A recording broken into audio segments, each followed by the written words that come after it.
राज्यपाल साहेब जगावेगळं व्यक्तिमत्व आहे. पहिल्या क्लिपमध्ये मी सांगितलंच की ते मृत्यूच्या दारातून परत आले. त्यामुळे आता त्यांचा दिनक्रम, जरी ते राज्यपाल असले तरी दिनक्रम असा असतो की ते 268 तालुके गुजरातमधले फिरणार आहेत आणि कुठे दौऱ्यावर गेले, समजा आता आज इकडे ते आलेले आहेत, कालही होते, तर संध्याकाळ झाली की ते एखाद्या खेड्यात जातात.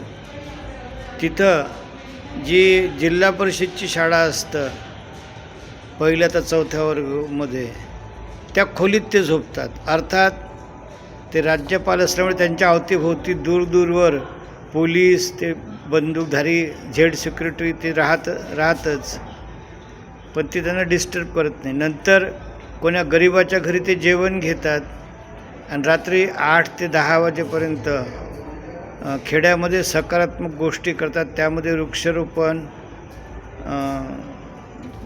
आणि महात्मा गांधीप्रमाणे किंवा गाडगेबाबाप्रमाणे रात्री रस्ते झाडतात. लोकांनाही ते त्यामुळे ग्राम स्वच्छता करावी लागतं. तर असा हा जगावेगळा देव माणूस, लाखात एक म्हणूया, करोडोमध्ये एक म्हणूया, आणि त्यांचा पुनर्जन्म झाल्यामुळे त्यांना आता ही एक वेगळी प्रेरणा झालेली आहे.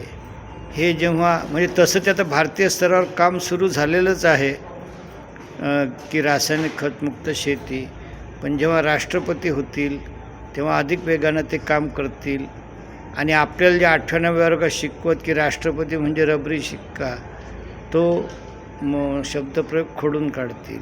असे हे आपले जगावेगळे राज्यपाल आहेत.